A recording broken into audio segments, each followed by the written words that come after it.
ರಾಜ್ಯಗಳ ಜೀವನಾಡಿಯಾಗಿರುವಂತಹ ತುಂಗಭದ್ರಾ ಜಲಾಶಯದ ಕ್ರೆಸ್ಟ್ ಗೇಟ್ಗಳ ಉದ್ಘಾಟನೆ ಇವತ್ತು ನಡೆಯಲಿಕ್ಕಿದೆ ವೀಕ್ಷಕರೇ. ವಿಜಯನಗರಕ್ಕೆ 3 ರಾಜ್ಯಗಳ ಸಿಎಂಗಳ ಆಗಮನವಾಗ್ತಾ ಇದೆ. ಉತ್ತರ ಕರ್ನಾಟಕ ಮತ್ತು 3 ರಾಜ್ಯಗಳ ಕರ್ನಾಟಕ, ಆಂಧ್ರ ಮತ್ತು ತೆಲಂಗಾಣ 3 ರಾಜ್ಯಗಳ ಜೀವನಾಡಿ ತುಂಗಭದ್ರಾ ಜಲಾಶಯ. ಇವತ್ತು ಅದರ ಕ್ರೆಸ್ಟ್ ಗೇಟ್ಗಳ ಉದ್ಘಾಟನೆ.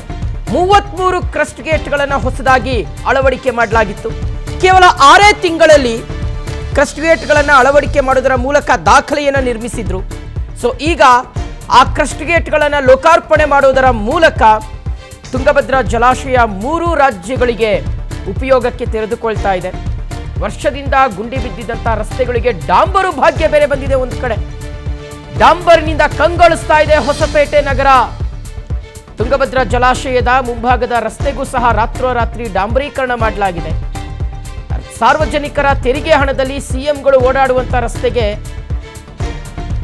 ಡಾಂಬರೀಕರಣ ಮಾಡಿರುವಂಥದ್ದು. ಒಂದು ಕಣ್ಣಿಗೆ ಬೆಣ್ಣೆ, ಒಂದು ಕಣ್ಣಿಗೆ ಸುಣ್ಣ ಬಳಿತಾ ಇದ್ದಾರೆ ಅಧಿಕಾರಿಗಳು. ಹೀಗಾಗಿ ಅಧಿಕಾರಿಗಳ ವಿರುದ್ಧ ಸಾರ್ವಜನಿಕರು ಕೆಂಡ ಕಾರ್ತಾ ಇದ್ದಾರೆ. ನೋಡಿ, ಒಂದು ಕಡೆ ಇವತ್ತು ತುಂಗಭದ್ರಾ ಜಲಾಶಯ ಲೋಕಾರ್ಪಣೆ ಆಗ್ತಾ ಇದೆ. ಕ್ರೆಸ್ಟ್ ಗೇಟ್ಗಳನ್ನು ಉದ್ಘಾಟನೆ ಮಾಡಲಾಗ್ತಾ ಇದೆ. 33 ಕ್ರೆಸ್ಟ್ ಗೇಟ್ಗಳು. ಮಧ್ಯೆ 3 ರಾಜ್ಯಗಳ ಮುಖ್ಯಮಂತ್ರಿಗಳು ಬರ್ತಾರೆ. ಒಂದು ಕಡೆ ಆಂಧ್ರದ ಮುಖ್ಯಮಂತ್ರಿ ಚಂದ್ರಬಾಬು ನಾಯ್ಡು ಅವರು, ತೆಲಂಗಾಣ ಮುಖ್ಯಮಂತ್ರಿ ರೇವಂತ್ ರೆಡ್ಡಿ ಅವರು ಮತ್ತು ಕರ್ನಾಟಕದ ಮುಖ್ಯಮಂತ್ರಿ ಡಿ.ಕೆ. ಶಿವಕುಮಾರ್ ಅವರು ಮೂವರು ಸಹ ಈ ಒಂದು ಕಾರ್ಯಕ್ರಮದಲ್ಲಿ ಉಪಸ್ಥಿತರಿರ್ತಾರೆ. ಇದಾದ ಮೇಲೆ ವೀಕ್ಷಕರೇ, ಒಂದು ಸರ್ಕಾರಿ ಕಾರ್ಯಕ್ರಮದಲ್ಲಿ ಸಾರ್ವಜನಿಕರನ್ನು ಉದ್ದೇಶಿಸಿ ಒಂದು ಕಾರ್ಯಕ್ರಮವನ್ನು ಹಮ್ಮಿಕೊಳ್ಳಲಾಗಿದೆ. ಸೊ ಹೀಗಾಗಿ ಯಾರೆಲ್ಲ ದೊಡ್ಡ ದೊಡ್ಡ VIP ಗಳು ಬರ್ತಾರೆ ಅನ್ನೋ ಕಾರಣಕ್ಕೋಸ್ಕರ, ಮುಖ್ಯಮಂತ್ರಿಗಳು ಬರ್ತಾರೆ, ಅಧಿಕಾರಿಗಳು ಬರ್ತಾರೆ ಅನ್ನೋ ಕಾರಣಕ್ಕೋಸ್ಕರ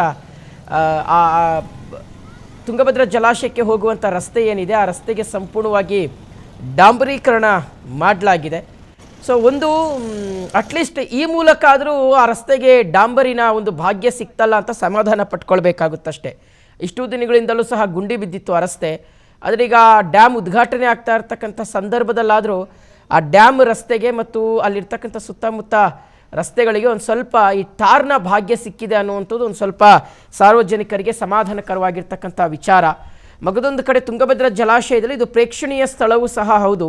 ಬೇರೆ ಬೇರೆ ಕಡೆಗಳಿಂದ ಡ್ಯಾಮನ್ನು ನೋಡಲಿಕ್ಕೆ ಪ್ರವಾಸಿಗರು ಬರ್ತಾರೆ. ಆ್ಯಕ್ಚುಲಿ ಅವ್ರಿಗೂ ನಿರ್ಬಂಧವನ್ನು ವಿಧಿಸಿದ್ರು ವೀಕ್ಷಕರೇ, ಕಾಮಗಾರಿ ನಡೀತಾ ಇದ್ದಂಥ ಹಿನ್ನೆಲೆಯಲ್ಲಿ. ಆದರೆ ಈಗ ಎಲ್ರಿಗೂ ಸಹ ಮುಕ್ತ ಅವಕಾಶ ಇದೆ. ಸೊ ಆ ಮೂಲಕ ತುಂಗಭದ್ರಾ ಜಲಾಶಯ 75 ವರ್ಷ ಆಗಿದೆ ಅದನ್ನು ನಿರ್ಮಾಣ ಮಾಡಿ. ಇದರ ಜೀವಿತಾವಧಿ 40 ವರ್ಷ. ಅಂದರೆ 40 ವರ್ಷ ಅದು ಒಂದಷ್ಟು ಚೇಂಜಸ್ ಮಾಡ್ಕೊಳ್ಬೇಕಾಗಿತ್ತು, ಒಂದಷ್ಟು ಕಾಮಗಾರಿಯಲ್ಲಿ ಬದಲಾವಣೆ ಮಾಡ್ಕೊಳ್ಬಹುದಾಗಿತ್ತು. ಆದರೆ 70-75 ವರ್ಷ ಏನೂ ಆಗದೆ ಸುಸ್ಥಿತಿಯಲ್ಲಿತ್ತು. ತೀರಾ ಇತ್ತೀಚೆಗೆ ಕ್ರೆಸ್ಟ್ ಗೇಟ್ ನಂಬರ್ 19ನಲ್ಲಿ ನೀರು ಸೋರಿಕೆ ಆಗ್ತಾ ಇತ್ತು. ಸೊ ಈಗ ತುಂಗಭದ್ರಾ ಜಲಾಶಯ ಜನರಿಗೆ ಮುಕ್ತವಾಗ್ತಾ ಇದೆ. ಇನ್ನು ತುಂಗಭದ್ರಾ ಡ್ಯಾಮ್ ಬಳಿಯಿಂದ ನಮ್ಮ ಪ್ರತಿನಿಧಿ ಪಾಂಡುರಂಗ ಪ್ರತ್ಯಕ್ಷ ವರದಿಯನ್ನು ಕೊಟ್ಟಿದ್ದಾರೆ, ನೋಡ್ಕೊಂಬರೋಣ. ತುಂಗಭದ್ರಾ ಜಲಾಶಯದ ಕ್ರೆಸ್ಟ್ ಗೇಟ್ಗಳ ಉದ್ಘಾಟನೆಗೆ 3 ರಾಜ್ಯದ ಸಿಎಂಗಳು ಬರ್ತಾ ಇರ್ತಕ್ಕಂಥದ್ದು. ಹಾಗಾಗಿ ಎಲ್ಲೋ ಒಂದು ಕಡೆಗೆ ರಸ್ತೆಗಳು ತಗ್ಗುಗುಂಡಿಗಳಿಂದ ಬಿದ್ದಂಥ ರಸ್ತೆಗಳು ಈಗ ಸಿಎಂಗಳು ಬರ್ತಾ ಇರೋ ಹಿನ್ನೆಲೆಯಲ್ಲಿ ಸಾಕಷ್ಟು ರೀತಿಯಲ್ಲಿ ಅಭಿವೃದ್ಧಿಗಳನ್ನು ಕಾಣ್ತಾ ಇರ್ತಕ್ಕಂಥದ್ದು. ಇಲ್ಲಿ ನಾನು ನಿಮಗೆ ದೃಶ್ಯಗಳಲ್ಲಿ ತೋರಿಸ್ತಾ ಇದ್ದೀನಿ. ಇದು ತುಂಗಭದ್ರಾ ಜಲಾಶಯಕ್ಕೆ ಹೋಗ್ತಕ್ಕಂಥ ಎಂಟ್ರೆನ್ಸ್ನ ಕ್ರೆಸ್ಟ್ ಗೇಟ್ನ ಮುಂಭಾಗದಲ್ಲಿ ಇರ್ತಕ್ಕಂಥದ್ದು. ಇಲ್ಲಿ ಬಹಳ ಮುಖ್ಯವಾಗಿ ಈ ಒಂದು ರಸ್ತೆ ಸಾಕಷ್ಟು ರೀತಿಯಲ್ಲಿ ಹದಗೆಟ್ಟು ಹೋಗಿತ್ತು.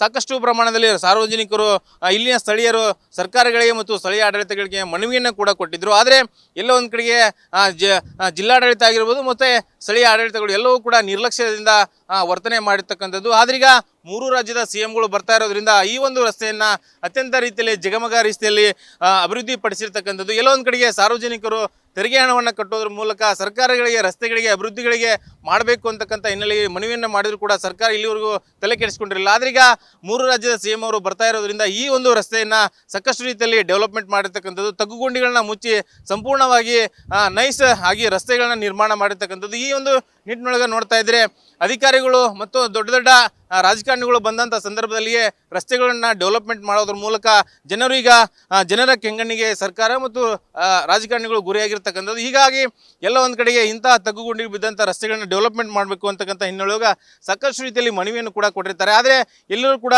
ಸರ್ಕಾರ ಮತ್ತು ಸ್ಥಳೀಯ ಆಡಳಿತ ಅದನ್ನು ನಿರ್ಲಕ್ಷ್ಯ ವಹಿಸಿಕೊಂಡು ಬರ್ತಾ ಇರ್ತಕ್ಕಂಥದ್ದು. ಹಾಗಾಗಿ ಈಗ 3 ರಾಜ್ಯದ ಸಿಎಂಗಳು ಬರ್ತಾ ಇರೋದ್ರಿಂದ ಈ ಒಂದು ರಸ್ತೆಯನ್ನು ಡೆವಲಪ್ಮೆಂಟ್ ಮಾಡಿರ್ತಕ್ಕಂಥದ್ದು. ಇನ್ನು ನನ್ನ ಬಲಭಾಗದಲ್ಲಿ, ಎಡಭಾಗದಲ್ಲಿ ಕೂಡ ನಿಮಗೆ ತೋರಿಸ್ತಾ ಇದ್ದೀನಿ. ಇಲ್ಲಿ ಸಾಕಷ್ಟು ರೀತಿಯಲ್ಲಿ ರಾಜಕಾರಣಿಗಳು ಬರ್ತಾ ಇರೋದ್ರಿಂದ ಅವರ ಫ್ಲೆಕ್ಸ್ಗಳು, ಅಭಿಮಾನಿಗಳು ಮತ್ತು ಅವರ ಕಾರ್ಯಕರ್ತರು ತಮ್ಮ ತಮ್ಮ ರಾಜಕಾರಣಿಗಳ ಫ್ಲೆಕ್ಸ್ಗಳನ್ನು ಕೂಡ ಇಲ್ಲಿ ಹಾಕಿರ್ತಕ್ಕಂಥದ್ದು. ಎಲ್ಲೋ ಒಂದು ಕಡೆಗೆ ರಾಜ್ಯ ಸರ್ಕಾರ ಈ ಪ್ಲಾಸ್ಟಿಕ್ ಬಳಕೆಯನ್ನು ಮಾಡಬಾರ್ದು ಅಂತಕ್ಕಂಥ ಹಿನ್ನೆಲೆಯೊಳಗೆ ಒಂದು ಕಟ್ಟುನಿಟ್ಟಿನ ಆದೇಶವನ್ನು ಮಾಡ್ತಾ ಇರ್ತಕ್ಕಂಥದ್ದು. ಆದರೆ ಇಲ್ಲಿ ಎಲ್ಲ ಫ್ಲೆಕ್ಸ್ಗಳು, ಬ್ಯಾನರ್ಗಳು ಮತ್ತು ಬಂಟಿಂಗ್ಸ್ಗಳನ್ನೇ ರಾರಾಜಿಸ್ತಕ್ಕಂಥ ವಾತಾವರಣ ಕೂಡ ಇಲ್ಲಿ ನಿರ್ಮಾಣ ಆಗಿರ್ತಕ್ಕಂಥದ್ದು. ಒಂದು ಕಡೆಗೆ ತುಂಗಭದ್ರಾ ಜಲಾಶಯದ ಕ್ರಸ್ಟ್ ಗೇಟ್ಗಳನ್ನ ಉದ್ಘಾಟನೆ ಮಾಡುವಂಥ ಸನ್ನಿವೇಶ ನೋಡ್ತಾ ಇದ್ರೆ, ಮತ್ತೊಂದು ಕಡೆಗೆ ಅವರ ಕಾರ್ಯಕರ್ತರು, ಅಭಿಮಾನಿಗಳು, ಅವರುಗಳ ಬ್ಯಾನರ್ಗಳೇ ಇಲ್ಲಿ ರಾರಾಜಿಸ್ತಾ ಇರ್ತಕ್ಕಂಥದ್ದು. ಇಡೀ ನಗರದಾದ್ಯಂತ ಬಂಟಿಂಗ್ಸ್ ಮತ್ತು ಫ್ಲೆಕ್ಸ್ಗಳ ಬ್ಯಾನರ್ಗಳ ಹಾವಳಿ ಕೂಡ ಈಗ ಜೋರಾಗಿರ್ತಕ್ಕಂಥದ್ದು. ಎಲ್ಲೋ ಒಂದು ಕಡೆಗೆ ಸರ್ಕಾರ ಅವುಗಳಿಗೆ ಕಡಿವಾಣ ಹಾಕುತ್ತೆ, ಆದರೆ ಸ್ಥಳೀಯ ಆಡಳಿತ ಕಡಿವಾಣ ಹಾಕುತ್ತೆ. ಆದರೆ ಅಭಿಮಾನಿಗಳು, ಕಾರ್ಯಕರ್ತರು ಮಾತ್ರ ತಮಗೆ ಯಾವುದಕ್ಕೂ ಅದಕ್ಕೂ ಸಂಬಂಧ ಇಲ್ಲ ಕಾನೂನು ಅಂತಕ್ಕಂಥ ರೀತಿಯಲ್ಲಿ ವರ್ತನೆ ಮಾಡ್ತಾ ಇರ್ತಾರೆ. ಪಾಂಡುರಂಗ ಜತ್ಲಿ, PNS ವಿಸ್ತಾರ ನ್ಯೂಸ್, ವಿಜಯನಗರ.